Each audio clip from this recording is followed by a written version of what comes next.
saya mau sampaikan firman Tuhan hari ini. Judul firman Tuhan,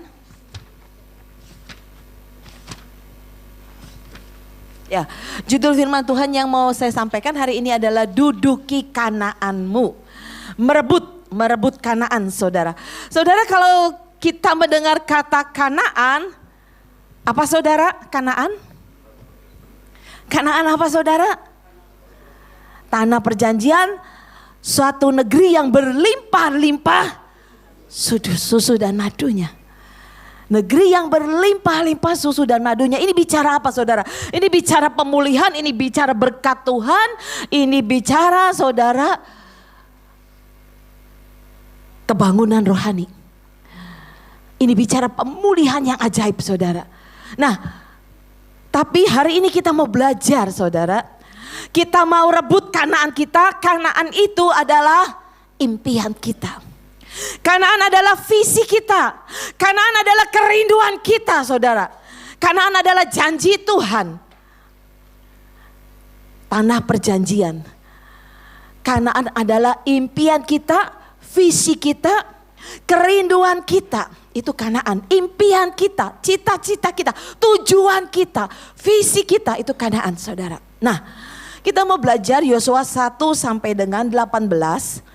Saya merenungkan firman ini berulang kali, Yosua 1 ayat 1 sampai 18. Saudara, saya tidak akan mengupas semua ya, tapi saya akan memberikan beberapa poin. Saudara, kalau baca di atas itu judulnya perintah Tuhan kepada Yosua untuk merebut tanah Kanaan. Nah, saudara, gimana caranya supaya ya kita ini bisa menduduki, bisa merebut Kanaan, impian kita, apa yang sudah Tuhan berikan dalam hidup kita, ya, kerinduan kita. Bagaimana caranya sampai kita menikmati Kanaan itu secara fisik, secara kenyataan. Kita mau belajar hari ini. Yang pertama slide-nya ya. Untuk bisa merebut tanah Kanaan, Yosua 1 ayat 1 dikatakan, sesudah Musa hamba Tuhan itu mati, berfirmanlah Tuhan kepada Yosua bin Nun, abdi Musa itu demikian. Saudara, kalau kita baca perjalanan Yosua itu mengikuti Musa, saya menemukan ayat ternyata Yosua itu melayani Musa itu dari sejak muda. Karena itu Yosua tahu betul bagaimana visi Musa, bagaimana kerinduan Musa. Seperti sebenarnya kalau kita baca ayat ini ya, seperti Tuhan itu memberikan tongkat estafet dari Musa kepada Yosua, saudara. Bayangkan Yosua itu sebenarnya pelayannya Musa loh, Yosua itu. Disebutnya abdi Musa saudara. Dikatakan Tuhan itu bicara pada Yosua, Yosua hambaku Musa telah mati. Jadi istilahnya engkau nanti yang meneruskan karena engkau yang akan menyeberangi ya, menyeberangi sungai Yordan, masuk tanah Kanaan. Engkau yang akan masuk tanah Kanaan, menikmati susu dan madu saudara. Yosua punya tanggung jawab dan otoritas. Jadi selama perjalanan Yosua mengikuti, mendampingi Musa, Yosua itu bertanggung jawab dan Yosua tahu dia punya otoritas. Saudara, kalau baca di Ulangan 34 ayat 9 sesudah ini ya. Nah, Ulangan 34 ayat 9 dikatakan, dan Yosua bin Nun penuh dengan roh bijaksana, sebab Musa telah meletakkan tangannya ke atasnya. Ini impartasi saudara. Ini Musa mewarisi apa yang Musa dapat dari Tuhan. Salah satunya roh bijaksana, termasuk roh yang memimpin ya, yang mengatur, memanage. Bayangkan saudara, Musa ini adalah, saya katakan kalau sekarang pendeta sejuta umat, pendeta enggak sejuta, 2 juta mungkin ya. Bangsa Israel keluar dari Mesir kira-kira 2 jutaan orang. Gampang ya memimpin segini aja ya Pak, enggak gampang ya Pak. Kami Pak Petrus dipercayakan berapa ribu orang, enggak gampang saudara, enggak mudah. Satelit itu, segala macam dengan masalahnya, enggak mudah. Tapi Yosua ini mendapat impartasi dari Musa. Nah, Ternyata dalam hidup kita sebenarnya ada yang namanya perjalanan pengenalan. Perjalanan pengenalan kepada Tuhan. Perjalanan pengenalan ya akan pemimpin kita. Jadi ada yang namanya perjalanan pengenalan di mana kita mengenal Tuhan kita, mengenal pemimpin kita, mengenal suami kita, mengenal anak-anak kita, ada perjalanan pengenalan. Jadi untuk kita bisa merebut tanah Kanaan, yang pertama perjalanan pengenalanmu sampai di mana? Sejauh apa? Joshua itu sejak mudanya dia menjadi pelayan abdi Musa. Bolak-balik loh saya baca di Alkitab dikatakan abdinya, pelayan dari Musa. Ada kata-kata seperti itu saudara. Nah perjalanan pengenalan ini membuat kita bisa sepakat dengan Tuhan, sepakat dengan pemimpin kita. Karena pengenalan itu melahirkan pengertian. Jadi kalau engkau kenal Tuhan, engkau bisa mengerti Tuhan. Pengenalan melahirkan pengertian dan pengertian itu membuat kita melihat secara utuh dan benar. Pengertian itu membuat kita bisa melihat secara utuh dan benar. Jadi kita nggak salah paham. Kita nggak salah paham sama pemimpin kita. Kita tahu pemimpin kita maunya apa. Itu perjalanan pengenalan. Membuat kita mengerti dan mengerti membuat kita bisa melihat secara utuh dan benar. Kadang-kadang kalau kita nggak kenal seseorang kita bisa salah paham. Benar nggak? Oh bisa banget saudara. Bahkan kita nggak ngerti maksudnya karepnya maunya begini. Saya dengar Pak Petrus, begitu Pak Petrus ngomong sesuatu atau ada hal-hal dengan tindakannya melakukan sesuatu, saya sudah ngerti beliau mau bagaimana. Karena apa? Mengenal perjalanan pengenalan. Tapi kalau kita nggak mengenal Tuhan kita, nggak mengenal pemimpin kita, nggak mengenal suami kita, nggak mengenal anak-anak kita, sok aja lihat saudara, cekcok ribut terus, bener nggak? Ya toh. Tapi begitu kita mengenal, kita akan mengerti. Begitu kita mengerti, kita melihat secara utuh dan benar. Nah, Yosua tahu betul pemimpinnya maunya seperti apa. Pak Jokowi saudara, sebenarnya beliau punya kerinduan. Sudah membangun itu di Palangkaraya ya, bakal jadi ibu kota. Bayangkan itu dananya sudah berapa? Sudah dibuat sebegitu rupa. Wah bagus sekali loh kalau dilihat rancangannya itu. Saya pernah lihat dikirimin orang saudara. Ih keren banget menjadi kota yang luar biasa. Tapi masalahnya tongkat estafetnya ini. Makanya kalau ada presiden yang bisa ngerti hatinya Pak Jokowi, bisa sama-sama kerja bareng, dahsyat ajaib. Sama dengan pemimpin kita, sama dengan Tuhan kita. Kalau kita bisa kerja sama dengan Tuhan kita, itu perjalanan pengenalan. Coba ngomong kanan kiri, mengenal Tuhan. Mengenal Tuhan dengan benar, mengenal Tuhan saudara. Saya mau ini dimasukin di roh saudara, kenapa sih disuruh diperkatakan? Mengenal Tuhan, mengenal pemimpinmu, mengenal suamimu. Nah, dikatakan Yosua itu waktu ya mendampingi Musa, mengerjakan yang Musa tidak dapat kerjakan. Ada banyak dalam hidup kita sebagai pemimpin, kita nggak bisa mengerjakan pekerjaan yang ternyata anak buah kita lebih bisa mengerjakan.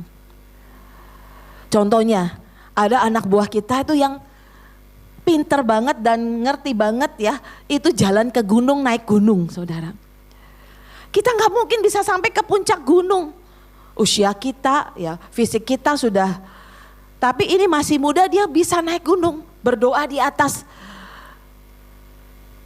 Kita sampaikan, ini loh poin-poinnya ya, yang kamu lakukan di atas itu, berdoa untuk menahan bencana, berdoa minta ampun ke hadapan Tuhan.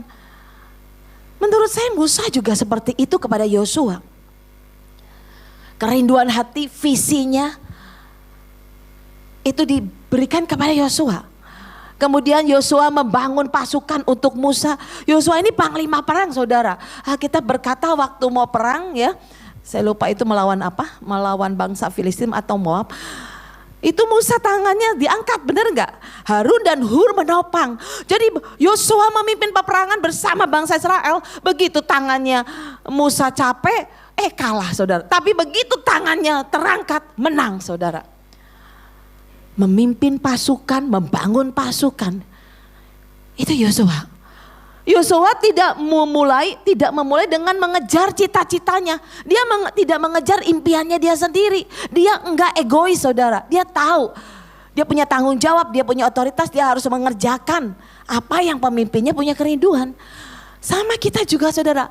Kita mengerjakan apa yang menjadi kerinduan hati Tuhan. Hati Bapa kita di surga. Kita punya otoritas, kita punya tanggung jawab. Dan tidak perang sendiri saudara. Kemudian Yosua juga memberikan pengabdian kepada Musa dan ujungnya membuat Yosua menjadi besar.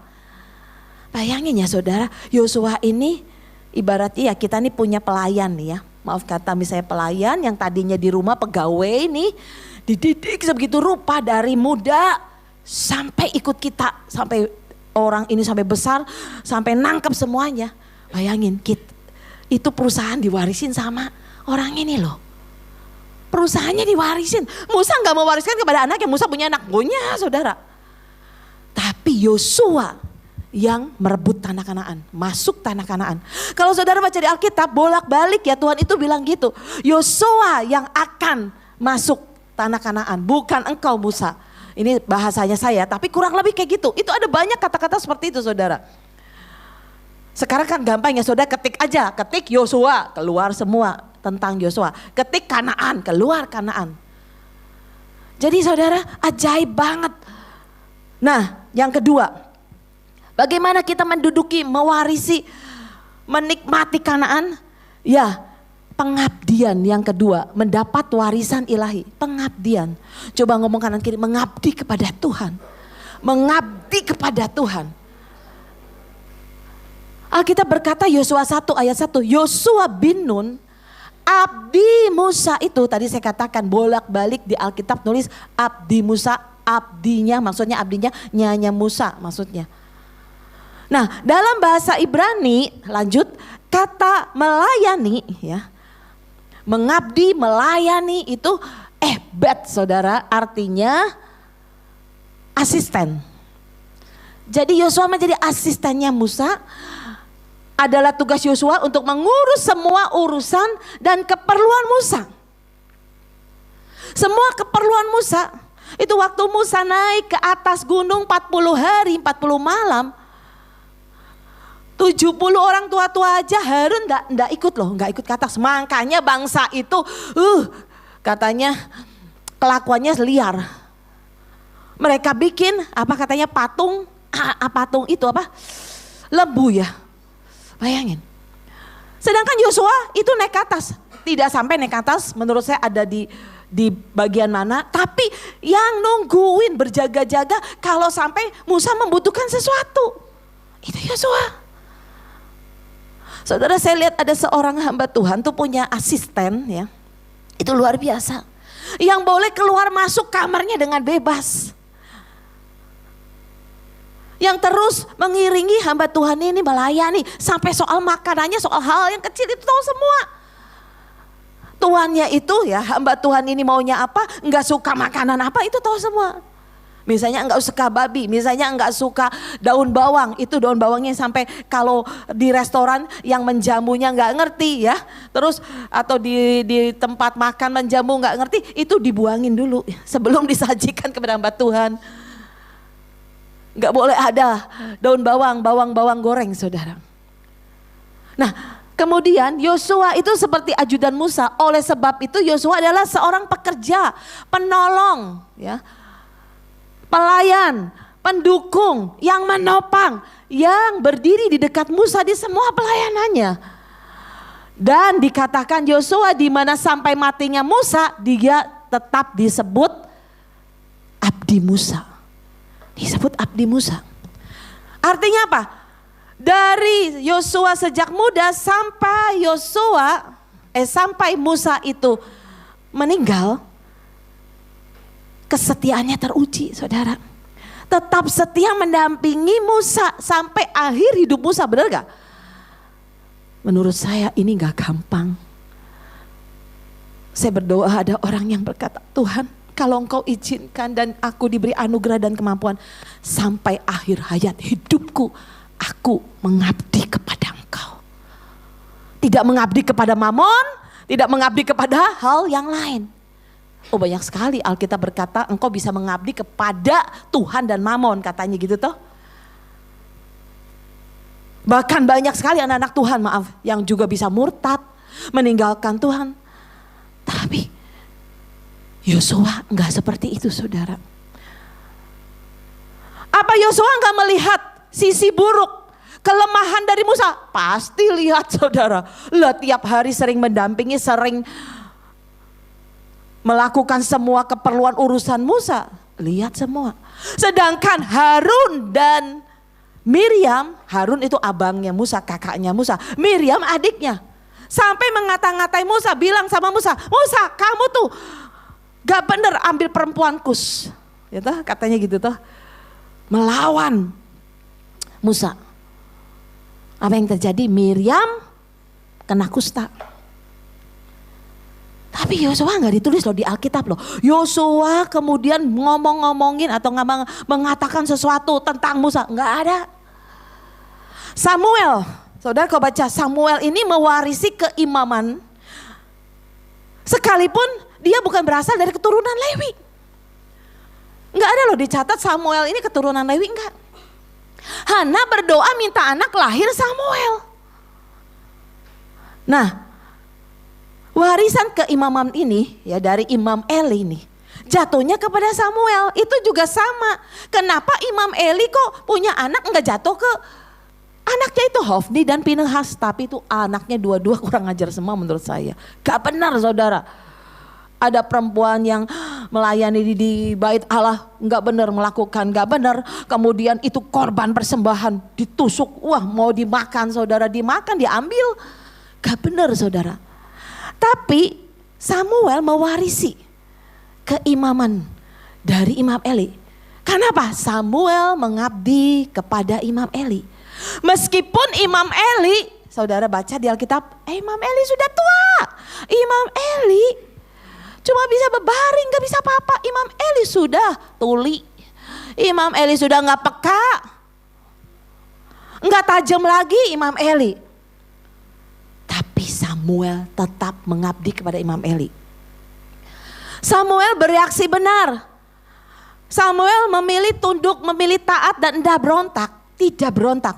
Ada begitu banyak Tuhan berkata anak-anak Tuhan tidak mewarisi, nggak bisa mewarisi yang Tuhan mau berikan di dalam hidupnya. Kenapa? Ada banyak juga orang tua anak-anak yang nggak bisa mewarisi. Ada orang-orang Tuhan berkata yang bereaksi salah, nggak tepat.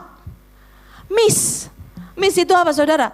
Kehilangan hal yang penting dari Tuhan. Terlewati, saudara.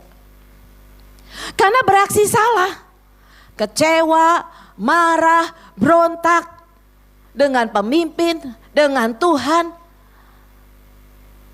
Kehilangan kesempatan, kehilangan jatahnya, saudara. Samuel punya segudang alasan untuk marah. Kenapa, saudara? Karena Samuel dari kecil kurang lebih umur 3 tahun lah ya. Mungkin bisa 4 tahun selesai disapih, katanya Alkitab berkata, enggak ditulis tepat berapa tahunnya.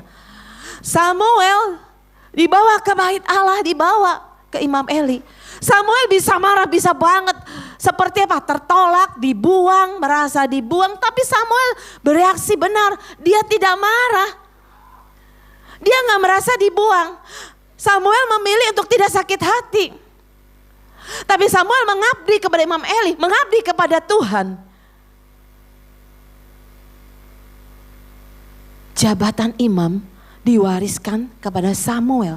Karena Samuel tidak sakit hati. Samuel tidak menjadi familiar. Berkata yang buruk tentang Imam Eli. Enggak saudara.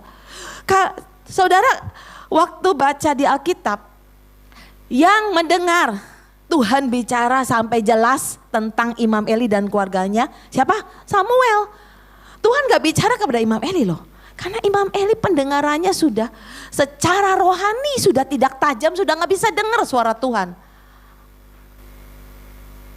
Meskipun sekalipun Samuel mendengar langsung dari Tuhan, tahu benar dari Tuhan sendiri, benar gak?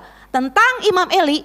Tapi Samuel tidak berkata-kata yang buruk tentang Imam Eli. Berapa banyak kita ya, kalau di gereja nih ya, saya berdoa di sini nggak ya manis-manis, jemaatnya baik-baik ya, Pak Iskandar ya. Berapa banyak ngomongin pendetanya di belakangnya. Daud tidak akan menjadi raja, Daud tidak akan menjadi besar kalau dia tidak mengabdi kepada siapa? Raja gila Saul, saudara. Kenapa raja gila? Ya gitu sebentar, nanti oke ya. Nanti oke baik. Aku nggak akan membunuh kamu Daud. Nanti udah itu timbul lagi, Daud harus dibunuh. Bayangin, menurut saya ini raja gila karena apa? Mau membunuh menantunya sendiri. Sebenarnya menantunya ini yang mewarisi menjadi raja. Tapi Daud mengabdi kepada Saul yang mau membunuhnya. Bayangin, saudara. Gak gampang ini. Tapi karena itu Yosua mengabdi kepada Musa. Karena itu Yosua mewarisi masuk tanah Kanaan, menikmati negeri yang berlimpah susu dan madu. Saya mau berkata hari ini, apa impianmu? Apa Kanaanmu? Apa tujuan yang mau kau capai? Apa visimu? Kanaan adalah impian kita, saudara. Berapa banyak orang Kristen berdoa berbulan-bulan, bertahun-tahun untuk bergumul. Untuk apa? Untuk apa bergumul? Mimpinya. Bergumul untuk apa? Terobosan, pemulihan, berkat Tuhan. Waktu saya baca judul perikop ini kaget. Perintah Tuhan kepada Yosua untuk merebut tanah Kanaan. Saya berdoa saudara, hari ini kita mau rebut Kanaan kita, amin. Kita mau duduki dan nikmati Kanaan kita. Nah, tapi saya akan lanjutkan supaya saudara makin mengerti. Yang ketiga cepat aja ya saudara, alami perjalanan. Yang ketiga adalah Yosua 1 ayat 2. Hambaku Musa telah mati, sebab itu bersiaplah, seberangilah, bersiaplah sekarang, seberangilah sungai Yordan ini, engkau dan seluruh bangsa ini menuju negeri yang akan kuberikan kepada mereka, kepada orang Israel itu. Jadi ternyata sebelum masuk Kanaan, itu harus menyeberangi sungai Yordan. Harus lewati sungai Yordan. Nah, Yordan itu artinya saudara menurun. Sesuatu yang menurun, turun saudara. Artinya turun. A descender saudara. Kata lain the river of judgment. Sungai penghakiman. Tuhan berkata, engkau harus menyeberangi sungai Yordan. Bersiaplah seberangi sungai Yordan. Mau masuk Kanaan, seberangi Yordan. Apa artinya saudara? Ini bicara Yordan ini Tuhan akan bawa dalam hidup kita. Kita ada di titik terendah. Di mana Tuhan bawa turun kita saudara. Titik terendah. Alkitab berkata, aku sudah jatuh sampai ke bawah. Aku sudah jatuh sampai ke dalam katanya. Tapi Tuhan menolong aku. Saudara, berapa banyak saudara kita dalam proses peremukan dari Tuhan, kita sering banget ngomel. Jangan pernah letih dengan proses Tuhan. Saudara harus ingatkan terus di jiwa saudara, di roh saudara. Jangan pernah lelah, capek dengan proses yang dari Tuhan. Jangan pernah capek dengan didikan Tuhan. Lagunya jangan pernah berhenti mendidikku, simpanku dalam perkenananmu.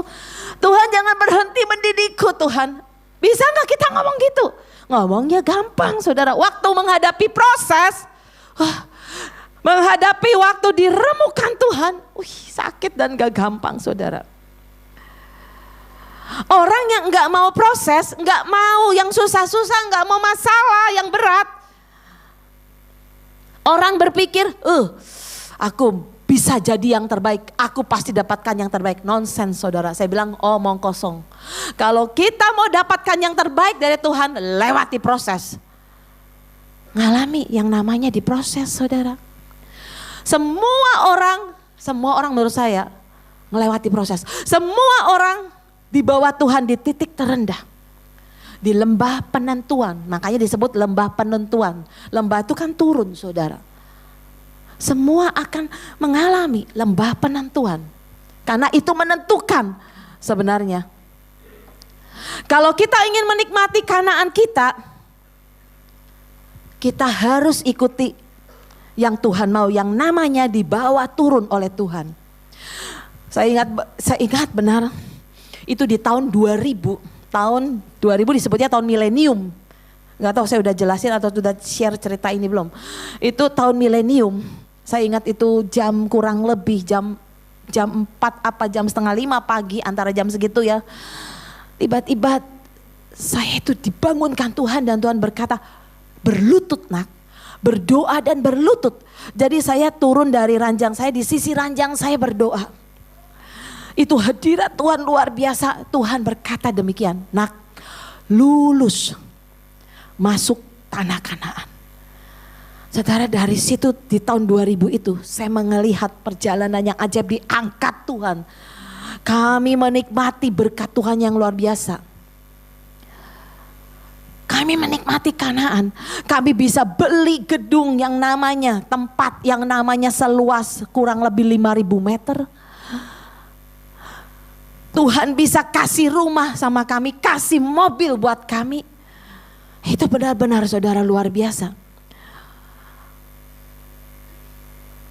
Dan saya melihat hari-hari itu ya, sebelumnya karena saya itu lewatin, jadi sebelum gedung tempat yang kami pakai sekarang ini, kami punya gereja ya di jalan lagi sesudah tempat ini gereja kami. Dulu gerejanya kecil ya, sewa. Setiap kali lewat saya selalu berdoa, saya selalu berkata, Tuhan, aku percaya Tuhan. Saya berdoa di depan situ, saya percaya bahwa Tuhan mau berikan gedung ini. Istilahnya ya, mungkin saya nggak masuk ke dalam karena itu masih milik orang, tapi saya sering berdoa di situ seperti ya doling bolak-balik ke situ, saudara, doain setiap kali mau ke gereja dulu, saudara, ya masih belum punya mobil. Jadi setiap kali ke gereja jalan kaki. Tapi itu merupakan kesempatan buat saya berdoa di tempat itu yang sekarang menjadi milik kami.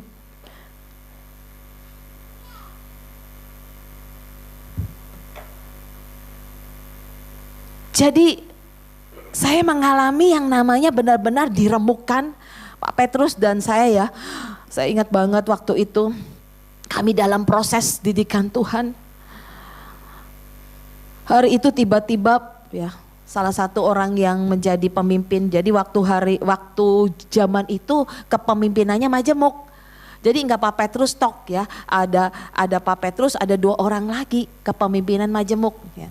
Tapi ini dua orang bisnis, jadi menyetir Pak Petrus, disetir semua saudara. Saya ingat hari itu salah satu dari mereka berkata begini. Sebenarnya orang ini bilang sama Pak Petrus, berapa sih sebulannya Pak Petrus keperluannya? Istilahnya kami akan ya memberikan gaji PK persembahan kasih sebanyak itu saudara. Pak Petrus gak bisa ngomong. Makanya orang itu bertanya pada saya ingat hari itu orang itu bertanya pada saya, Cilinda coba dihitung, karena kan biasanya istri yang ngitung dong ya keperluan rumah tangga. Coba dihitung 1 bulan habisnya berapa? Saudara, dalam hati saya nangis, saya bilang saya tidak mengabdi maksudnya saya tidak digaji, saya bilang saya tidak digaji oleh manusia, saya digaji sama Tuhan. Saya diberkati oleh Tuhan, bukan oleh manusia. Saya juga gak bisa ngomong saudara, tapi di dalam nangis sakit sekali. Tuhan berkata, saudara, aku akan meremukkan segala sisi dari kemanusiaanmu. Aku akan meremukkan segala sisi dari kedaginganmu. Apa sih kemanusiaan kedagingan kita? Apa saudara? Sombong, egois, keras kepala. Sebutin aja saudara kita ini. Hati kita keras, hati kita berkarat, hati kita mau seenak sendiri, pemberontak, suka menggerutu. Tuhan berkata, aku mau remukkan itu dalam hidupmu supaya rohku mengalir di dalam kamu. Supaya ada sesuatu yang ilahi itu mengalir dalam hidupmu. Kalau enggak, tapi sekali lagi reaksi kita, kalau reaksi kita benar, itu akan mengalir saudara. Bayangkan kecewa, kepahitan, kemarahan, semua saudara, pemberontakan, menggerutu, itu menutup aliran Roh Kudus dalam hidup kita saudara. Jadi selama di hidup kita ada begitu banyak sisi kedagingan kemanusiaan kita yang buruk itu kita biarkan. Percayalah roh Tuhan tidak akan bebas mengalir dalam hidup kita. Percayalah gak akan ada terobosan sebelum engkau bereskan dulu kepahitan kita, kecewa kita. Tuhan paling suka hati yang hancur dan remuk. Tuhan paling suka hati yang bertobat. Begitu hati kita bertobat, saya bolak-balik ngalami saudara. Begitu hati kita bertobat, bam saudara, tiba-tiba berkat Tuhan datang.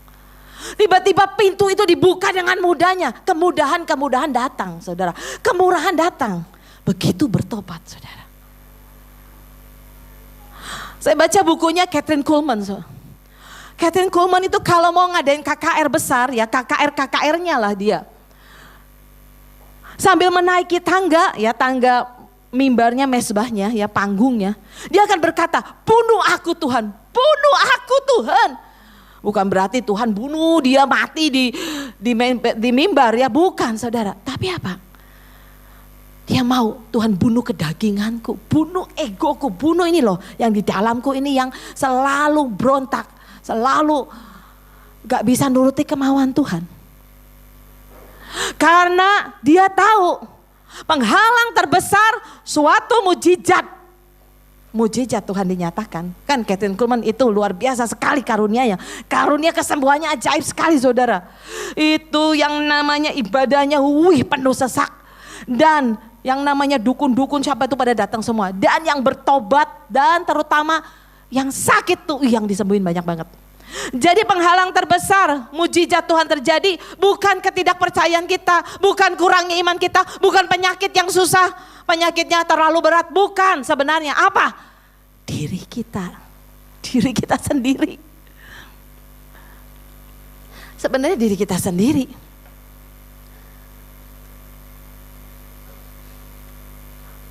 Begitupun penghalang terbesar untuk Tuhan bekerja dalam hidup kita. Untuk menyelesaikan masalah-masalah kita. Penghalang terbesarnya apa saudara? Bukan masalah. Penghalang terbesarnya bukan yang lain. Diri kita sendiri. Karena apa? Diri kita sendiri cenderung mengikuti kemauan kita. Enggak kemauan Tuhan. Kan kita sering begitu. Kita ini cenderung mengikuti kemauan kita loh. Benar apa? Betul. Kita lebih mengikuti kemauan kita. Karepnya kita. Coba Tuhan kasih jodoh, ini loh jodohmu. Gak mau Tuhan, aku mau yang itu aja. Gak mau yang ini yang Tuhan kasih. Tuh Syu di belakang senyum-senyum tuh. Betul apa benar? Kalau Tuhan berkata, nak jangan begitu, ini loh aku sudah. Enggak Tuhan, ini aja Tuhan. Cenderung mengikuti kemauan kita sendiri, tidak mengikuti kemauan Tuhan. Karena itu Tuhan harus meremukkan daging kita. Supaya Kristus menjadi nyata di dalam diri kita. Istilah saya tuh diremukkan itu ya, istilah saya turun itu saudara. Istilah saya dihabisi. Dihabisi itu apa? Sampai dibuat habis sama Tuhan. Kami ini dibuat habis, gak punya rumah, gak punya mobil, gak punya uang saudara. Uang saya ingat di dompet 6.000 perak waktu itu, anak-anak masih kecil. Saya tuh berpikir gini, Tuhan 6.000 ini ya beli super mie aja. Waktu itu masih super mie bukan Indomie yang terkenal ya. Zaman dulu kan super mie lebih. Saya bilang nih beli super mie aja dah buat anak saya kan ada waktu itu yang kecil belum lahir. Jadi 2 orang itu beli super mie buat anakku 2 sama 1 pembantu perempuan waktu itu. 6.000 uang. Orang lihat kita sekarang diberkati luar biasa. Enggak lihat dulu kita diremukkan Tuhan, dihabisi Tuhan. Tabungan itu zaman dulu disisain, kalau zaman dulu tuh 50.000 kalau nggak salah ya, kalau nggak salah berapa ya, saya lupa itu tuh. Pokoknya harus disisain segitu. Jadi udah saldonya udah segitu saudara. Udah pokoknya saldonya nggak tahu 50.000 keambil atau nggak, pokoknya udah habis aja saudara.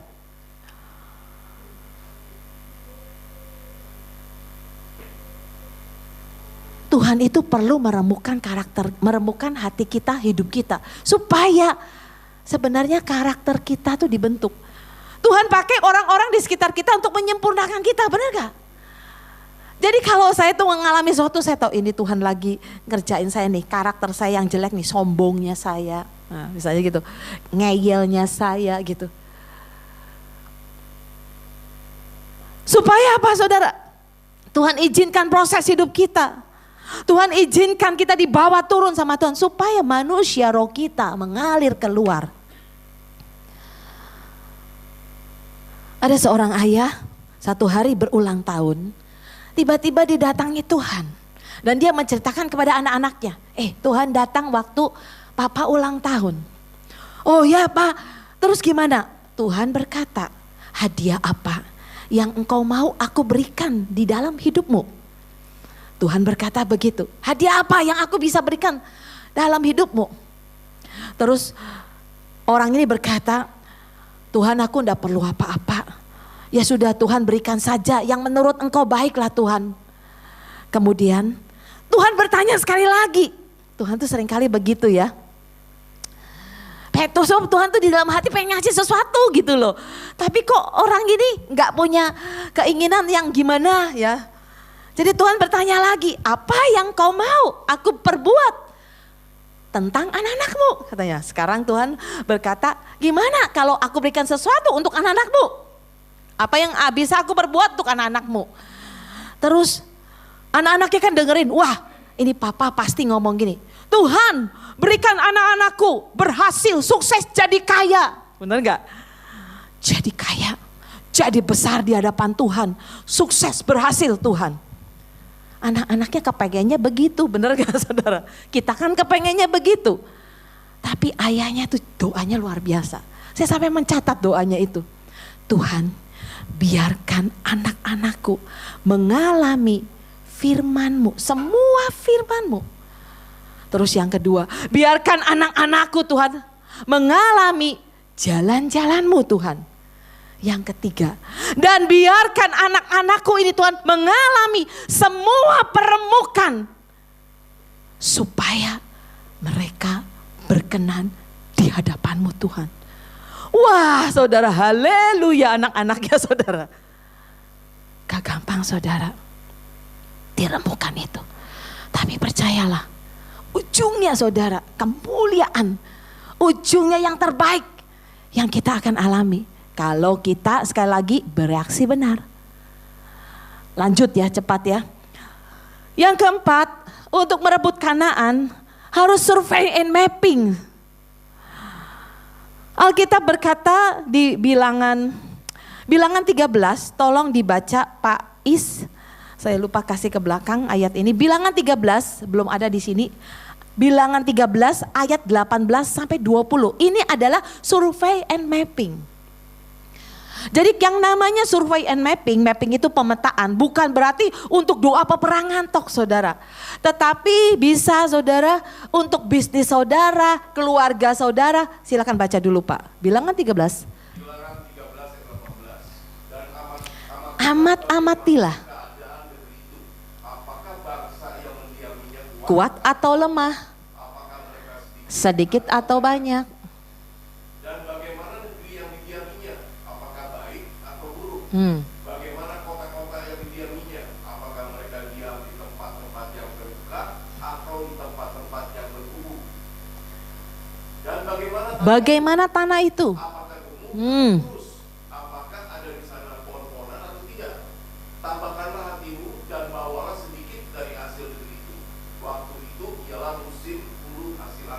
Ya, musim hulu hasil anggur, mereka membawa setandan anggur. Kan saudara sering lihat ya kalau di gambar-gambar tuh bawa setandan anggur di apa tuh lembah Eskol, mereka dapat anggur banyak sekali. Nah, saudara, ternyata Tuhan itu pengen kita itu, Kanaan kita apa? Coba sebutin dulu, saya mau tanya dulu. Kanaan saudara apa? Bu, Kanaan saya, bisnis saya berhasil, saya punya cabang di mana-mana. Misalnya Pak Is, ini toko ini, wah tokonya ada di sana tuh di Radu Dongkal misalnya, di desa kecil mana gitu ya. Ini nubuat apa-apa nih. Nah, kan bisa begitu saudara. Kanaan kita apa? Oh, keluarga saya, Bu. Kemarin tuh seorang setelah saya khotbah di Magelang, Bu, terima kasih ya Bu. Saya sedang mendoakan Kanaan saya, Bu. Kanaan saya, keluarga saya, Bu. Suami saya, Bu, yang tobat katanya. Anak-anak saya, ya. Kanaannya bisa suami, bisa anak-anak, saudara. Kanaan kita apa, saudara? Impian kita apa? Tuhan berkata survey and mapping. Saudara kalau misalnya pengen punya warung soto, jualan warung soto. Kan harus survey and mapping. Lihat dulu dong di jalan itu. Nggak taunya yang jual soto banyak sekali. Ya saudara, susah banget nanti saingannya banyak saudara. Terus saudara harus mikirin. Itu omsetnya 1 bulan berapa. Bisa menggaji pegawai berapa orang. Kan dihitung semua saudara. Survey and mapping. Oh, Bu, Kanaanku, keluargaku, anak-anakku. Doakan anak-anak kita. Anak-anak kita bagaimana? Oh, anak-anakku. Ya, waktu kecil mengalami begini-begini, misalnya maaf kata mau diaborsi, ya itu di survey and mapping saudara. Kita harus bertobat minta ampun dulu. Saya membaca sebuah buku Rahasia Doa yang Menembus Surga, bagus banget tuh buku, pendoa harus baca buku itu. Nah di buku itu ya saya mau jelasin singkat aja. Ternyata ya saudara, ini saya mau praktekin doa ini saudara. Ternyata di buku itu hamba Tuhannya yang menulis buku itu bersaksi. Jadi dia punya anak, ya, salah satu anaknya adalah namanya Adam. Anak ini pokoknya kurang lebihnya menikah sama seorang wanita yang rupanya menurut saya sih, pokoknya istrinya itu tidak mau pelayanan, tidak mau, istrinya tidak sehati lah, nggak bisa ngikuti gitu loh. Kan karena bapaknya ini hamba Tuhan ya, jadi pendeta seperti itulah. Nah, ternyata istrinya ini akhirnya meninggalkan Adam. Nah Adam ini menjadi stres. Dia tidak mau pelayanan, dia tidak mau melakukan apapun, berbulan-bulan sering mengurung terus di dalam kamar. Jadi ayahnya menasihati sampai kesel juga. Dan mendoakan loh saudara ayahnya ini. Tapi enggak bisa berubah-ubah anak ini. Satu kali tiba-tiba dia berdoa, Tuhan ini harus bagaimana? Tiba-tiba Tuhan bicara, nak, bawa anakmu ke sidang ilahi. Nah ternyata saudara, saya berdoa saudara bisa mengerti sampai di titik doa sampai di sidang ilahi Tuhan. Ternyata doa di sidang ilahi itu seperti gini saudara. Kita itu pernah nggak nonton film di ruang pengadilan? Ada hakim, ya ada jaksanya, ada terdakwa, ya atau kan kayak gitu tuh. Terdakwa, terus ada yang mendakwa gitu ya. Jadi itu seperti itu. Di Ayub ada sebenarnya saudara. Ayub kan begitu. Di Ayub itu Tuhan ada dalam sidang ilahi, ada Ayub di situ, ada iblis selalu ada loh di sidang ilahi, jangan kaget. Yang terus mendakwa, yang terus menuntut. Ini loh, Ayub Tuhan terang aja, Tuhan dia enak-enak semuanya karena di pagar itu Tuhan coba lepasin itu pagarnya. Apa dia masih mau menyembah Tuhan? Enggak menggerutu, enggak marah. Nah sama saudara, ternyata di buku itu dikatakan kita tuh doa harus sampai masuk ya di bawah Tuhan ke sidang ilahinya Tuhan. Di mana ya akhirnya hamba Tuhan ini bahwa anaknya disebut namanya. Tuhan, aku bawa. Terus Tuhan berkata, minta ampun dan belas kasihan. Jadi hari itu dia minta ampun, belas kasihan Tuhan untuk anaknya. Kemudian Tuhan berkata, pengakuan dosa sampai engkau bertobat dan mengerti kesalahanmu. Jadi hari itu dia pengakuan dosa. Tuhan berkata, kamu ngerti enggak? Kamu ingat enggak? Kamu pernah berkata-kata yang salah tentang anakmu. Kaget dia. Tuhan ingetin, kamu ngomong begitu anaknya lagi gitu, ngomong yang jelek tentang anaknya. Kamu tuh ya gini-gini, papa bilang, ya misalnya kan gitu, kita kadang-kadang orang tua keceplosan atau ngomong sesuatu yang salah kepada anak kita. Nah Tuhan berkata, beresin itu. Jadi minta ampun, beresin saudara.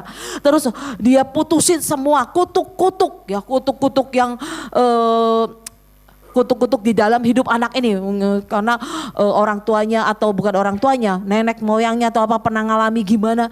Jadi diputusin, didoakan itu. Dan ajaib, saya lupa itu berapa bulan kemudian, gak lama pokoknya, anaknya tiba-tiba bertobat. Dan sungguh-sungguh akhirnya melayani Tuhan lagi saudara. Jadi doa yang berbulan-bulan, bertahun-tahun yang gak bisa ya, gak ada seperti gak ada jawaban Tuhan. Ada hal-hal di mana yaitu sidang ilahi Tuhan saudara.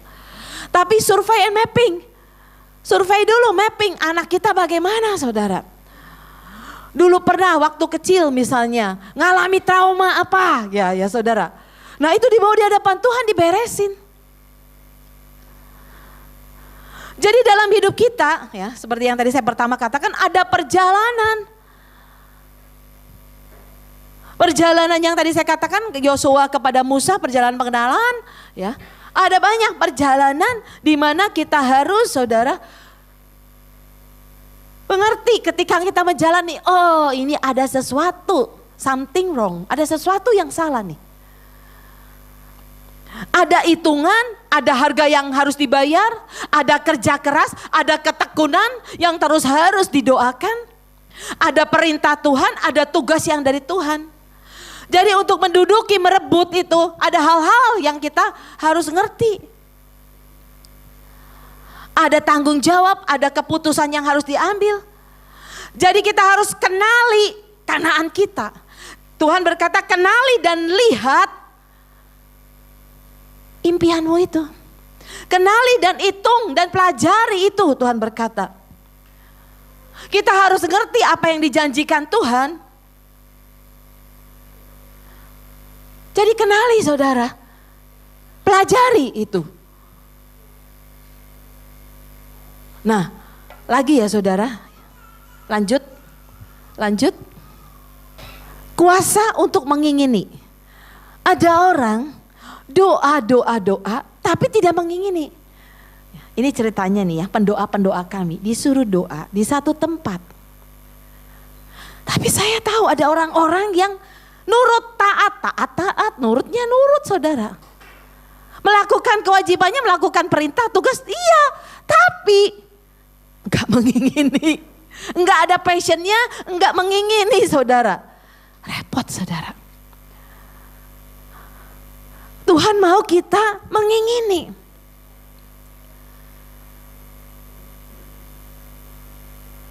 Berkali-kali di Alkitab kalau saudara baca, waktu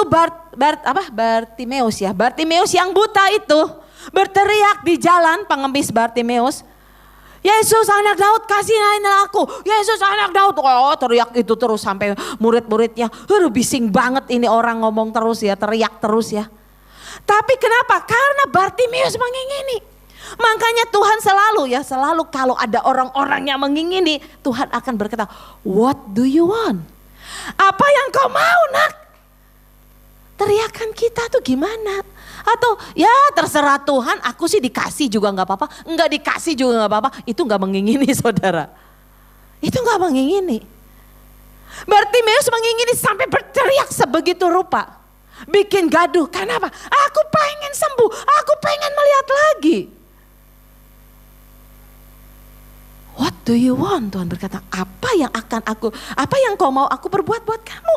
Langsung Tuhan ngomong gitu saudara. Begitu saudara mengingini Kanaanmu, Tuhan, aku berdoa Tuhan, bisnisku berhasil Tuhan. Mengingini saudara, didoakan, didolingin ya, diperkatakan terus ya saudara. Saya ini punya doa deklarasi doa keluarga, pemulihan keluarga. Saya baca. Kalau Pak Petrus, deklarasi yang dibaca, Yesaya 60, Mazmur 91 tiap hari saudara, tekun setia. Mengingini itu terjadi. Yesaya 60 diingini terjadi. Diperkatakan. Karena Tuhan berkata ada banyak anak-anak Tuhan yang apatis. Engkau mau apa? Ya tidak mau apa-apa, ya terserah Tuhan lah wis. Ada orang yang apatis rohani ya, terserah. Satu hari seorang ayah mau ngajak anaknya pergi nih. Yuk nak, kita ke Singapura yuk. Terserah papa, jawabnya gitu. Nak, yuk kita di Singapura, kita shopping, kita makan enak ya. Terserah papa, jawabnya gitu terus ya. Terus enak, ini loh nak ada makanan enak ini, wih restoran terkenal. Yuk kita pesen makanan yang terkenal di sini. Terserah papa, jawabnya semua terserah saudara. Papanya bilang ini anak gak mengingini katanya. Semuanya terserah katanya. Dia gak kepengen apa-apa, bener gak? Berarti dia gak kepengen apa-apa. Anakku gak punya keinginan. Tidak mengingini apapun, semuanya terserah kok. Tuhan berkata engkau harus sungguh-sungguh mengingini. Saudara, saya mengingini Kanaan saya berdoa tiap hari. Saya menyebut satu persatu, saya mengatakan. Saudara tahu gak sih Tuhan itu senang sekali kalau kita doa detail. Detail saudara. Tuhan suka banget saudara. Ada orang gini, ya saya mah doanya cukup dengan Tuhan engkau tahu isi hatiku, kerinduanku. Amin. Saudara ada orang gitu kan. Menurut aku ini malas doa saudara. Kan Tuhan tahu semua isi hati kita. Nah, ada yang ngomong gitu toh. Kita gak ngomong juga Tuhan tahu. No salah saya bilang. Tidak mengingini saya bilang. Kalau engkau mengingini ngomong. Saya waktu mau punya rumah yang sekarang saya tempati. Tuhan aku pengen punya rumah besar. Bertingkat. Saya tulis saudara. Kamarnya ada 1 untuk papa itu saya, untuk anak saya 3, untuk tamu kalau mama saya datang. Setidaknya 6 atau 7 kamar saya bilang gitu. Dan hari ini saya punya 7 kamar. Serius saudara. Mengingini saudara. Detail ngomong sama Tuhan. Mengingini. Punya suami jodoh. Tuhan aku mau punya suami. Pinter main gitar. Bisa bahasa Inggris. Itu saya saudara. Tapi Papa itu memang ada di situ. Ada maksudnya punya itu juga tuh. Bisa bener loh punya. Bisa main gitar. Bisa saudara. Ganteng. Ganteng saudara. No. Maksud saya ya bukan itunya. Maksud saya sekali lagi. Tapi engkau mengingini itu artinya saudara. Sampai Tuhan tuh satu kali ngomong gini. Nak doa yang detail ya nak katanya. Saya doa detail sama Tuhan. Tuhan anakku ini gini loh Tuhan. Gini loh Tuhan. Detail saudara. Apalagi orang melankolis. Wah bisa banget tuh tulis itu semuanya bener gak? Kalau orang sanguin lupa sanguin kan gitu.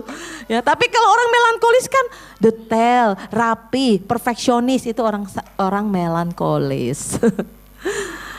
Nah saudara sekali lagi saya mau saudara. Ayo mengingini.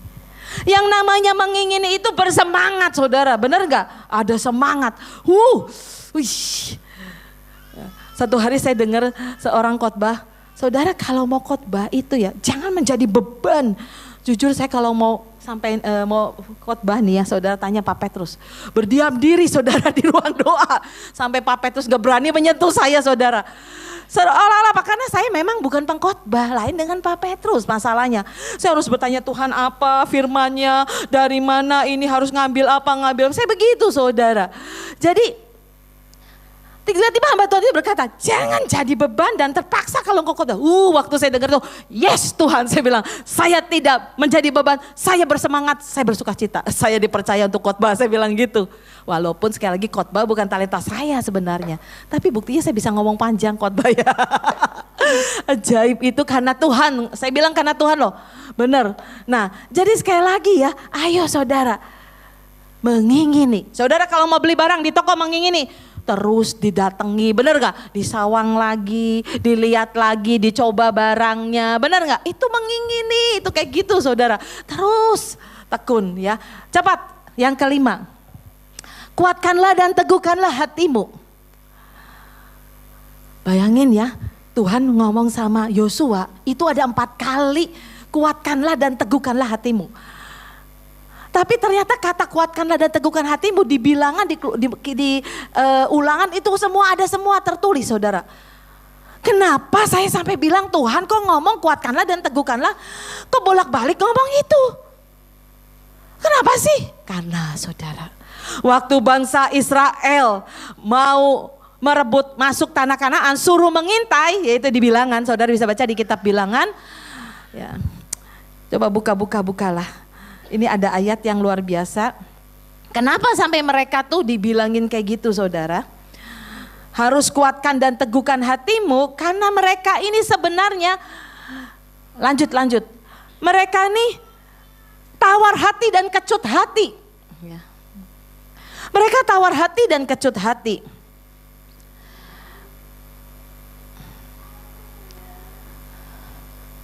Coba dibuka dulu Ulangan 1 ayat 28, tolong Ulangan 1 ayat 28. Kemanakah pula kita maju? Ulangan 1 ayat 28, tadi ayat yang saya kasih.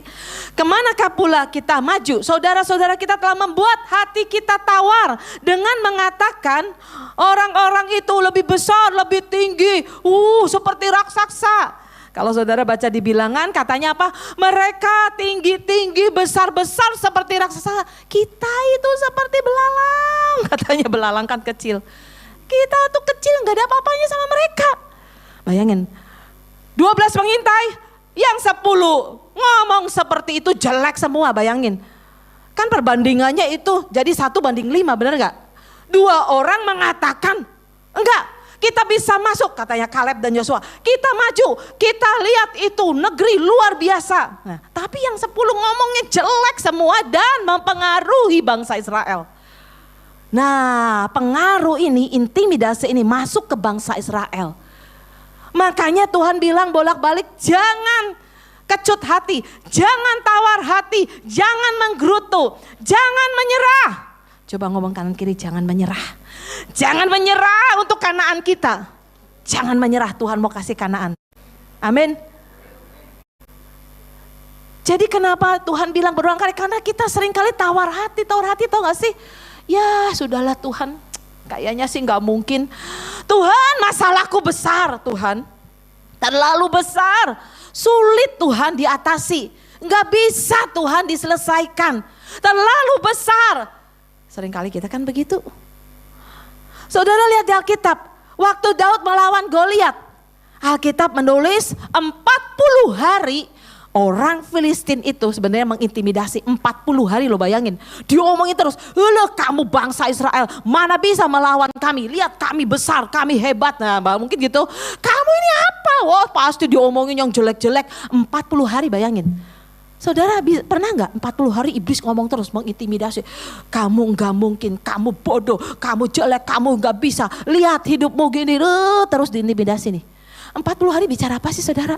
Orang ya melakukan sesuatu 30 hari, apapun yang kau lakukan kebiasaanmu akan terbentuk. 30 hari, coba kebiasaan ngomong jelek terus 30 hari, kamu hidupmu ngeri. Tapi 30 hari kamu ngomong sesuatu yang bagus, hidupmu 30 hari. Ya, tes aja di tes. Jadi pembentukannya itu 30 hari.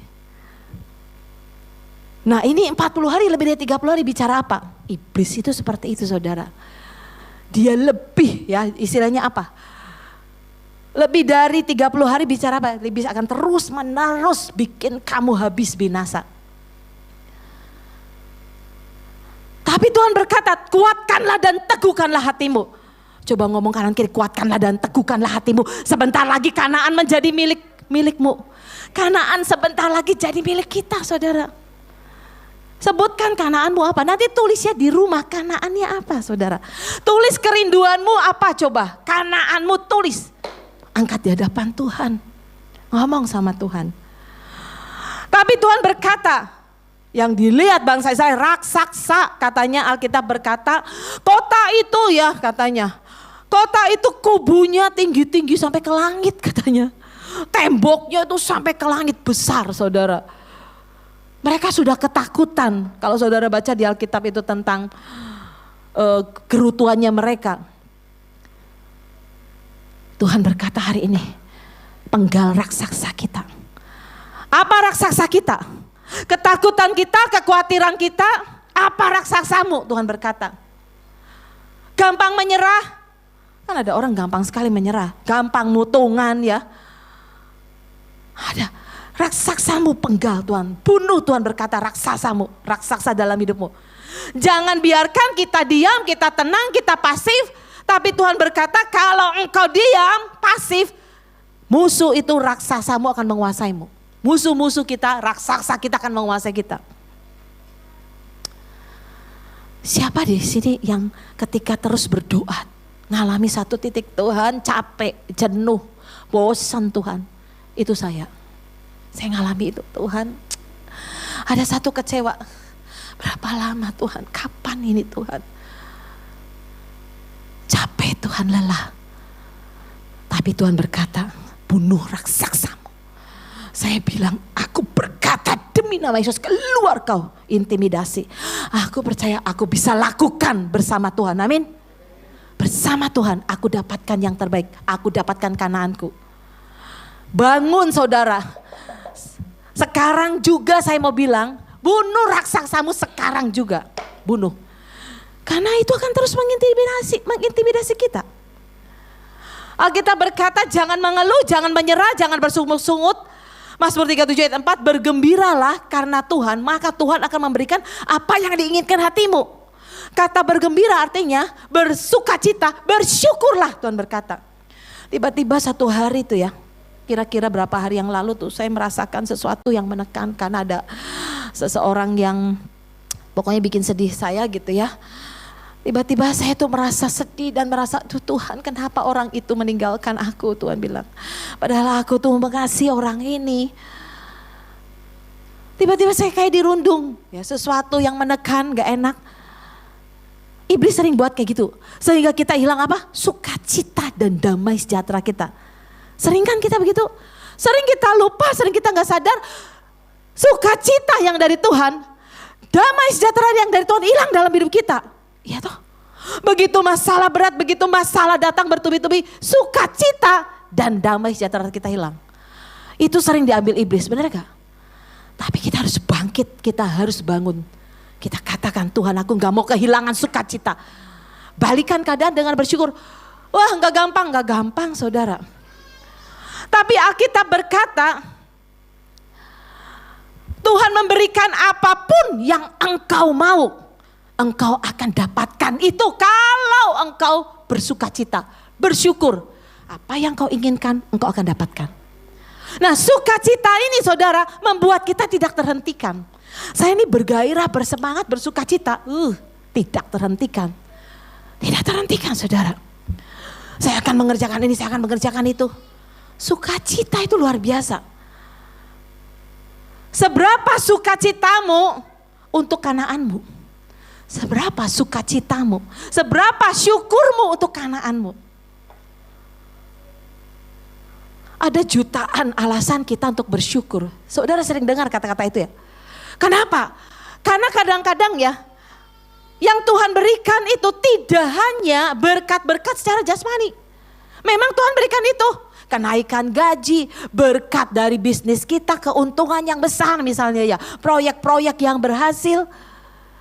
Bonus misalnya, ya orang yang kerja di perusahaan ada bonus yang luar biasa, ada promosi yang Tuhan berikan melalui perusahaan kita misalnya. Tapi tidak hanya itu saudara sebenarnya. Kenapa lagunya Bless the Lord oh my soul, oh my soul. Tuhan ada lagu millions, thanks millions katanya. Terima kasih berjuta-juta Tuhan. Kenapa saudara? Tahu gak sih saudara? Kita gak sadar yang sehari-hari dalam hidup kita. Kita perlu dalam sehari mengucap syukur tuh banyak hal. Tarikan nafas kita. Coba saudara gak bisa bernapas, ya mati saudara. Susah dapat oksigen. Oksigen mahal harganya saudara. Orang sakit di rumah sakit. Tarikan nafas kita. Kita bisa pegang sendok makan. Ada banyak orang lumpuh, cacat, bener gak? Atau mungkin stroke gak bisa pegang sendok. Kita bisa berjalan normal. Maksud kata kita bisa ke belakang ke toilet. Buang air besar, buang air kecil lancar. Saya pernah buang air besar, susahnya minta ampun hampir 1 jam. Keringat dingin, ngeden ya minta ampun saudara. Ya toh, Bersyukur saudara. Banyak dalam satu hari, makanya ada jutaan alasan kita bersyukur. Tapi berapa banyak kita itu lupa bersyukur, lupa bersuka cita. Bahkannya di dalam ujian, tekanan masalah, itu sebenarnya Tuhan selipkan saudara. Tuhan selipkan apa? Kemurahannya, kebaikannya. Ujian, tantangan, itu semua tekanan jalan pintas dari Tuhan menuju kemuliaan Tuhan. Amin. Itu jalan pintas sebenarnya saudara. Saya mendengar kesaksian seorang pengusaha yang dipilotin perusahaannya. Aduh kasihan banget. Kok bisanya saudara itu penduduk daerah sekitar situ, ngeri banget jahatin. Dan sampai karena ini perusahaan tidak buka lagi sejak pandemi dan pokoknya ada berbagai hal ditantang gimana, dipilotin saudara, ngeri banget. Rugian, kalau dihitung ruginya itu bisa berapa puluh miliar saudara. Kasihan banget. Tapi dia bilang gini, Bu, Pak, di dalam kesusahan kami Bu, Pak, ada orang-orang yang ajaib. Mau invest, memberikan, ya istilahnya memberikan apa? Memberikan apa tuh, pinjaman, tidak usah mikir bayarnya kapan. Tidak usah mikir bayar, dan itu bisa 1M, bisa, dan itu gak 1-2 orang, banyak memberikan tolong. Ajaib katanya. Saya percaya saudara, kalau Tuhan izinkan masalah tekanan itu pasti. Tuhan sering sisipkan, percayalah. Di dalamnya ada keajaiban Tuhan. Amin. Cepat renungkan firman Tuhan siang dan malam. Aduh cepat-cepat ini renungkan firman Tuhan siang dan malam. Ya. Kita berkata Yosua 1 ayat 8 tadi yang kita baca. Engkau akan beruntung. Engkau akan berhasil katanya Yosua 1 ayat 8, renungkan firman Tuhan dan perkatakan. Mazmur 1 ayat 2 dan 3. Lanjut. Yang nomor 6, segera cepat. Yang di belakang harus ngikuti ya, ngikuti. Nah, kita berkata Mazmur 1 ayat 2 dan 3. Berbahagialah orang yang pekerjaannya setiap saat merenungkan firman Tuhan. Siapa yang setiap saat merenungkan firman Tuhan? Bu, tulisannya merenungkan siang dan malam. Berarti cuma siang dan malam, pagi enggak? No, bukan itu maksudnya ya. Siang dan malam tuh terus menerus ada waktu, kamu ada waktu kapan? Terutama pagi ya. Saya itu sering banget ya mengkonseling pranikah ya yang mau nikah. Tanya Sisi, saya sering tanya. Saat teduhmu gimana? Doamu bagaimana? Saat teduh kamu bagaimana? Tante, saya saat teduhnya pagi hari katanya, terus malam enggak katanya gitu. Jadi setiap orang itu beda-beda. Tapi saya mau berkata, kalau pagi dan malam dan kalau siang ada kesempatan baca renungkan juga siang. Alkitab berkata ia akan seperti pohon yang ditanam di tepi air, di tepi aliran air, tidak pernah layu daunnya. Apa saja yang diperbuatnya berhasil. Apa saja yang diperbuatnya berhasil, berarti saudara sukses saudara. Beruntung itu sukses. Apa saja yang diperbuatnya berhasil, berarti kerjain apa aja berhasil. Dengan merenungkan firman Tuhan, ajaib ya. Jadi dari mana itu? Dari mana dimulainya? Dimulainya dari orang yang siang dan malam terus menerus merenungkan firman Tuhan saudara. Nah, merenungkan firman Tuhannya bagaimana? Sampai firman itu menjadi rema dalam hidup kita. Jadi dengan cara mencerna, lanjut, mencerna, mengunyah. Nah, ada sebuah buku tuh bagus sekali menjelaskan begini. Ternyata merenungkan firman Tuhan itu caranya itu seperti domba. Domba itu binatang memama biang. Nah, caranya bagaimana? Caranya aku kunyah, aku telan, aku keluarkan lagi. Kunyah, telan, keluarin. Kunyah, dikeluarin lagi. Kunyah, dikeluarin lagi. Itu maksudnya apa sih Bu? Maksudnya saudara, terus dibaca firman itu, direnungkan berulang-ulang sampai saudara mengerti. Sampai kita mendapat rema dari Tuhan, sampai menjadi bagian dalam hidup kita dan disimpan di hati kita. Begitu saudara, sampai di hati kita, nih udah disimpan nih. Kita dapat remanya nih. Kita bicara, ya, saya khotbahkan, bam, keluar powernya saudara. Coba orang yang dapat rema gitu enggak?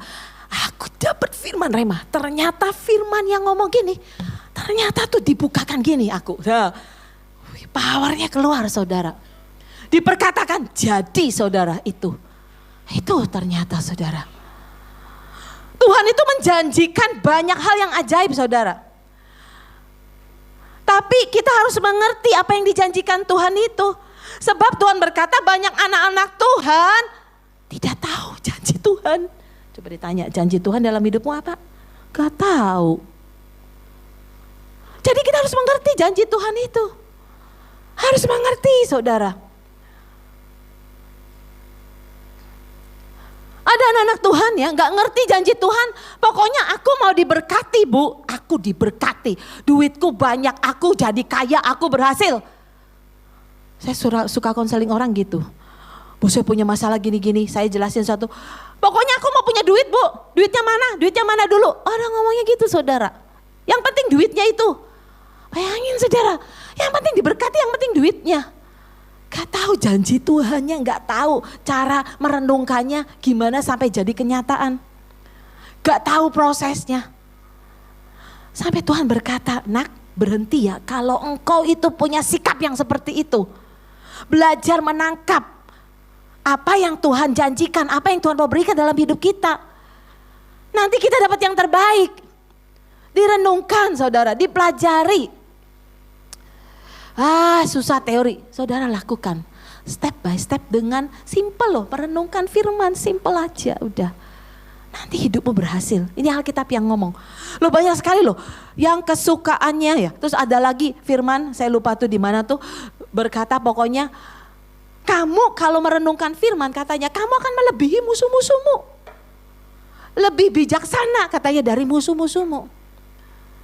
Jadi sekali lagi kita nih harus belajar, mesti ngerti Kanaan kita. Lanjut ya. Alkitab berkata tulis di loh supaya setiap orang yang melihatnya bisa lari. Itu di Habakuk 2 ayat 2. Ya Habakuk 2 ayat 2 tuh Habakuk dapat penglihatan dari Tuhan. Tuhan berkata tulis di loh. Zaman dulu kan gak ada kertas, gak ada buku saudara. Adanya kan loh batu ya saudara zaman dulu. Jadi setiap kali Tuhan berkata sesuatu, nubuat atau firman Tuhan atau penglihatan, ya mimpi. Tuhan itu bilang sama Habakuk tulis katanya itu. Saya mau kasih tahu ini terjemahannya ajaib saudara. Dan Tuhan berfirman kepadaku, maksudnya kepada Habakuk, tuliskanlah penglihatan itu. Ini terjemahan saya nanti tak cari di mana, pokoknya ini terjemahan lainnya. Tulis dengan huruf besar agar orang bisa dengan mudah membacanya dan setelah itu berlari untuk menyampaikan pesan yang benar kepada orang lain. He may run that read it, supaya yang membaca itu bisa lari. Ini saya bilang kepada, kemarin saya tuh sering pertemuan sama kepala sekolah Kepsek dan ketua yayasan, direktur dari sekolah kami. Saya ngomong ayat ini, saya bilang, Matt, visinya. Miss Meta, tolong tulis visi sekolah kita besar-besar. Bu sudah ditulis tapi, ditulis enggak Matt? Ditulis tapi di kelas tapi ya kecil aja katanya. Saya bilang tulis besar-besar, tulis di dinding. Supaya orang yang melihatnya, membacanya, berlari. Menyampaikan pesan ini, berlari kejar ini. Kejar visi ini, kejar sampai itu jadi. Tulis besar-besar saudara. Jadi sekali lagi saudara, mimpi kita, impian kita ditulis saudara. Kita baca saudara. Lagi lanjut ya cepat ya, ketaatan dan penundukan diri cepat-cepat. Dibutuhkan kerendahan hati hamba, karena kerendahan hati dan hati hamba beda ya saudara. Biasanya nggak jelasin ini semua waktunya juga. Nah, karena hanya dengan ketaatan, kerendahan hati hamba itu yang menggagalkan rencana iblis dalam hidup kita. Amin. Dengan ketaatan, dengan kerendahan hati, itu yang menggagalkan, membatalkan rencana iblis dalam hidup kita saudara. Nah, belajar tidak menggerutu, belajar tidak bersungut-sungut, belajar tidak gampang menyerah, belajar tetap setia sampai akhir, itu adalah hati hamba. Jadi hati hamba tuh gitu saudara, gak menggerutu, gak gampang menyerah, itu hati hamba. Ketika orang memiliki hati hamba, dia akan menjadi orang yang saudara sederhana dan mudah sekali. Apapun yang Tuhan katakan dilakukan. Ini seperti yang bangsa Israel lakukan. Bangsa Israel ngomong apa katanya? Seperti kami menuruti perintah Musa, ya toh hamba Tuhannya yang dulu ya. Sekarang pun kami akan menuruti perintah Joshua. Pada Joshua abdinya, pelayannya loh. Yang diangkat jadi pemimpin. Mungkin menurut saya bisa jadi ada yang waktu itu bangsa Israel mungkin levelnya sama. Maksudnya bareng-bareng gitu loh. Susah loh ya. Kita kalau menghormati orang, lah kamu sama-sama, susahnya sama saya sama ya toh. Ya, umurnya hampir samaan, kita bareng-bareng kerja. Tapi yang diangkat Pais misalnya, nggak gampang saudara. Tapi bangsa Israel itu taat dan tunduk. Seperti menuruti perintah Musa, aku turuti perintah Yosua. Ketaatan dan hati hamba, kerendahan hati itu saudara. Itu kunci mujizat saudara. Kunci membuka pintu berkat. Seberapa engkau tunduk kepada pemimpinmu, itu menentukan seberapa kita tunduk kepada Tuhan. Nah loh, seberapa saudara bisa tunduk kepada pemimpinmu, itu menentukan seberapa saudara bisa tunduk kepada Tuhan. Jadi yang dilihat mata aja saudara gak bisa tunduk, gimana saudara bilang aku tunduk sama Tuhan?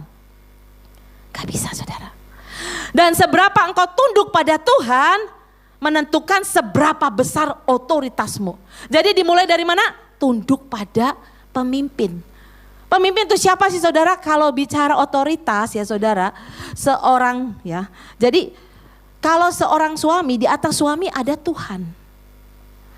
Ya. Di atas istri suami, bener gak kan urutannya gitu? Ya anak urutannya gini, anak, istri ya toh. Suami, Tuhan. Atau di pemerintahan, kan pemimpin tuh bisa bicara macam-macam. Pemerintahan, kita tunduk sama pemerintahan. Kalau kita gak bisa tunduk sama pemerintah, gimana kita bisa tunduk sama Tuhan? Pemimpin itu bisa bicara orang tua. Pemimpin bisa bicara guru kita, kepala sekolah kita, gembala kita. Jadi ketika kita tunduk, kuncinya dari situ dulu. Tunduk kepada pemimpin, tunduk kepada Tuhan. Karena itu Tuhan berikan otoritas. Engkau akan peroleh otoritas yang ajaib, otoritas yang besar. Jadi tunduk itu langkah awal menuju kemenangan kita. Dan tunduk itu saudara, ketika kita tunduk saudara, kita ada dalam perlindungan Tuhan. Ada dalam cover Tuhan. Mari saudara sekarang bangkit berdiri.